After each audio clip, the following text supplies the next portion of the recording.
Hello everyone, this is professor MH. इस video में मैं आपको बताऊंगा कि मुंबई यूनिवर्सिटी ने डिफरेंट कैटेगरी जो रिज़र्वेशन है, जैसे शेड्यूल कास्ट है, ओबीसी है, उसके लिए हर एक कॉलेज में कितनी सीट, कितना परसेंटेज रिज़र्व करके रखा है। इस वीडियो में मैं आपको बताने वाला हूं। तो हम लोग स्टार्ट करते हैं। सबसे पहला, admission in university of Mumbai affiliated college 2021 and what are the reservation for different reserve category like OBC, SC, ST, NT, ये सब के लिए कितना रिजर्वेशन मुंबई यूनिवर्सिटी ने कॉलेजेस में रखा है वो इस वीडियो में आपको मैं बताऊंगा। तो स्टार्ट करते हैं। तो पहला जो कैटेगरी है वो SC का है, शेड्यूल कास्ट का है, जो 13% रिजर्व करके रखा है। दूसरे में ST को 7% रिजर्वेशन दिया है कि इतनी सीट ST के लिए ही रिजर्व्ड होंगी। 3% जो है डी का फुल फॉर्म है डी नोटिफाइड ट्राइब्स। तो अगर आप किसी डी नोटिफाइड ट्राइब को बिलोंग करते हैं तो हर एक कॉलेज में 3% सीट उनके लिए रिज़र्व की जाएगी। नेक्स्ट है 2.5 एनटी के लिए। एनटी का फुल फॉर्म है नोमैडिक ट्राइब्स। तो अगर आप नोमैडिक ट्राइब को बिलोंग करते हैं तो हर कॉलेज में 2.5% सीट आपको नोमैडिक ट्राइब के लिए रिज़र्व करनी पड़ेगी। फिर 3.5 एनटी सेम है नोमैडिक ट्राइब सी कैटेगरी का। उसके बाद 2% एनटी डी कैटेगरी का। ओबीसी के लिए 19% मुंबई यूनिवर्सिटी ने सीट रिज़र्व किया है कि ओबीसी को बिलोंग करने वाले जितने भी स्टूडेंट होंगे वो 19% उनके लिए सीट रिज़र्व होगी कॉलेजेस में।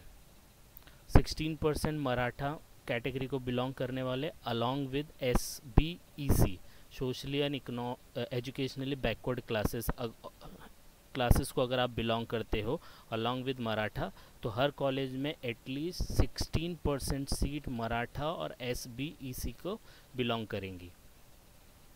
नेक्स्ट कैटेगरी है general EBC, economically backward classes. तो उनके लिए हर कॉलेज में 10% सीट रिज़र्व करनी होगी। फिर 10th कैटेगरी में आता है वुमेंस के लिए, जो कि सर्कुलर दिया है, वह आप वेबसाइट पे जाके रेफ़र कर सकते हैं। दूसरा दिया है SBC स्पेशल बैकवर्ड क्लास, जो कि 2% है as per the circular. And third is physically handicap. ये भी सर्कुलर के हिसाब से जो डेटेड है 25 जैन 2008 में सर्कुलर आया था, उस सर्कुलर के हिसाब से फिज़िकली हैंडीकैप जितने भी स्टूडेंट हो गए उनके लिए उतनी परसेंटेज सीट रिज़र्व करनी होगी। फिर थर्ड जो 11th कैटेगरी है 3% की, जिसमें transferred central state government employ या उनके बच्चे हैं, या जो फॉर्मर सोल्जर थे उनके बच्चे हैं, जो विधवा हैं उनके कुछ स्टूडेंट है, या जो फ्रीडम फाइटर हैं उनको बिलोंग करने वाले कोई स्टूडेंट है, तो इन सब कैटेगरी के लिए हर कॉलेज में 3% सीट रिज़र्व करनी पड़ेगी। जो लास्ट कैटेगरी आता है वो आता है supernumerary seat for student of Jammu and Kashmir. तो जम्मू एंड कश्मीर से जो भी कोई स्टूडेंट अगर माइग्रेट करके आता है और यहाँ एडमिशन लेता है तो उसके लिए 2 सीट रिज़र्व करनी पड़ेगी। तो ऐसी 12 कैटेगरी मुंबई यूनिवर्सिटी ने बताया है। 12 कैटेगरी में ये बताया गया है कि कितने परसेंट सीट किस कैटेगरी को बिलोंग करेगी। तो इतने परसेंटेज सीट इन्हीं कैटेगरी को दी जाएगी और बाकी सब जो उनका नॉर्मल प्रोसीजर है उसके थ्रू फॉलो करना पड़ेगा। और इम्पॉर्टेंट पॉइंट्स इसमें बताया यूनिवर्सिटी ने। फर्स्ट कि in house student be admitted first as per the practice followed in the preceding year for admission to FY BA BSc BCom classes only.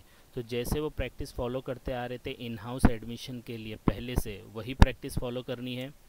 दूसरा, fees strictly as prescribe by the university. University ने जो भी fees prescribe किया है वही fees charge करनी होगी colleges को। No colleges shall conduct own CET test for admission to any course of university unless it is an autonomous college. तो ऑटोनोमस कॉलेज को छोड़ के बाकी जो दूसरे कॉलेजेस होंगे उन कॉलेजेस को अपना CET टेस्ट कंडक्ट करने के लिए यूनिवर्सिटी ने सख्त मना कर दिया है।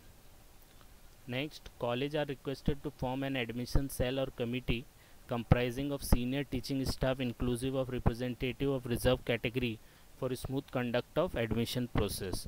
कॉलेज को ये भी रिक्वेस्ट किया गया है कि वो अपने कॉलेज में एक एडमिशन कमेटी एडमिशन सेल या कमेटी बनाए जिसके अंदर सीनियर टीचिंग स्टाफ हो और उसके अंदर एक या दो जो भी है वो रिज़र्व कैटेगरी को बिलोंग करना चाहिए, जिसकी वजह से जो एडमिशन प्रोसेस हो वो स्मूथली कंडक्ट हो सके।